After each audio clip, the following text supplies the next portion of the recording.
বলে হ্যাঁ আমার ছেলে মেয়েরা আবার বিদেশে রুজি দেশ থেকে জেলখানা থেকে বলে করতেছে। ব্রাহ্মণবাড়িয়া বলে এক বাড়ি কিনছে, ডাহা বলে এক বাড়ি কিনছে।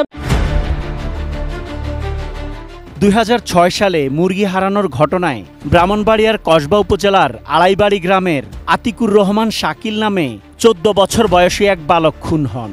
হত্যা মামলায় ২০১৪ সালে আদালতের রায়ে যাবজ্জীবন কারাদণ্ড হয় ভ্যান চালক মোহাম্মদ রুবেলের। কারাগারে রুবেল, কিন্তু ভাগ্য বদলে গেছে তার পরিবারের। ব্রাহ্মণবাড়িয়া জেলা কারাগারে কেমন আছেন রুবেল? কারামুক্ত একজন এভাবেই জানালেন তার অভিজ্ঞতা।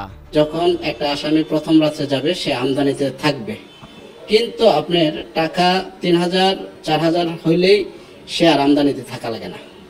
তখন তাকে ভিআইপিতে নেওয়া যায় এবং পরবর্তী স্টেপে বিভিন্ন ওয়ার্ডে যখন আসামি পরের দিন সকাল থেকে আপনার ওয়ার্ড বেচা কিনা হয়, যে ওয়ার্ডে ৫,০০০ যার কাছ থেকে যেমন নিতে পারে, মিনিমাম সে ১০ লক্ষ টাকা মান্থলি ইনকাম করে এবং জেলার অন্যান্য স্টেপ এবং সে এই টাকাটা বন্টন করে খায়। ডিজাইন, এলিগেন্স, বিউটি, সেরা পণ্য সবার জন্য জেভিকো। শাকিলকে হত্যায় যাবজ্জীবন কারাদণ্ডপ্রাপ্ত রুবেল তিনি জেলে থাকলেও শাকিলের মায়ের হতাশা। তার অভিযোগ কারাবাস নয়, যেন প্রবাসে আছে রুবেল। বিত্ত বৈভবে আপাতত তাই মনে হয়। হেরার একটা মুরগি বলে আমার ঘরে আইয়া ঢুকছে, মুরগির ঘরে। তো হে ওই লাইট টিপটা দেখাইছে আমরা মুরগিটা দইরা নিয়ে গেছে হেরমা। ৪ দিন পরে আমার পুতেরে গড়তে ডাইকা নিয়ে হেরা দান হেদের মধ্যে জব করে। বলে হ্যাঁ আমার ছেলে মেয়েরা আবার বিদেশে রুজি দেশ থেকে জেলখানা থেকে বলে করতেছে।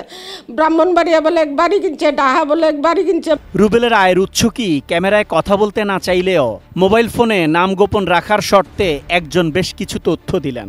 ব্রাহ্মণবাড়িয়া বাড়ি কিনছে, ঢাকা বাড়ি কিনছে, বাড়ির মধ্যে বিল্ডিং করছে। তোর ওই ইনকাম সোর্সটা কি এত জেলে আছে, সিডে বিক্রি করে, ওই সিডের টাকায় উপর থেকে নিচ পর্যন্ত সবাই খায়। টাকাটা কারারক্ষীর মাধ্যমে ওই জেলখানার ভিতরে ঢুকে। একসময় যিনি ভ্যান চালাতেন তিনি জেলে যাবার পর কিভাবে নির্মাণ হলো পাকা বাড়ি, এ বিষয়ে জানতে চাইলে রুবেলের স্ত্রী ক্যামেরার সামনে এলেন না। তার বড় ছেলে এলেও মুখ দেখাতে রাজি হলেন না। তার দাবি রুবেলের নামে গুজব ছড়ানো হচ্ছে। অভিযোগ আছে কারাগারে আসামি কেনা বেচা ও মাদক সিন্ডিকেট চালিয়ে লাখ লাখ টাকা আয় করছে রুবেল। ব্রাহ্মণবাড়িয়ার নতুন জেলা প্রশাসক মোহাম্মদ দিদারুল আলম জানান, কারাগারে দীর্ঘদিন ধরে চলতে থাকা এই অনিয়মের কোনো তথ্য জানা নেই তার। তবে তদন্ত করে দ্রুত সময়ের মধ্যে ব্যবস্থা গ্রহণের আশ্বাস দেন তিনি। আমাকে কেউ একটু জানাইতে হবে, আমরা জানলাম। এখন দেখবেন যে কত পজিটিভ, আশা করি যে আপনারা খুব তাড়াতাড়ি একটা পজিটিভ চেঞ্জ পাবেন জেলে। এবং যারা দুষ্টচক্র আছে তাদের বিরুদ্ধে আমি সর্বোচ্চ ড্রাইভ চলবে এবং সেটা গোপনে প্রকাশ্য দুইভাবেই চলবে। Asad Bhuiyan, ATN news, Brahmanbaria.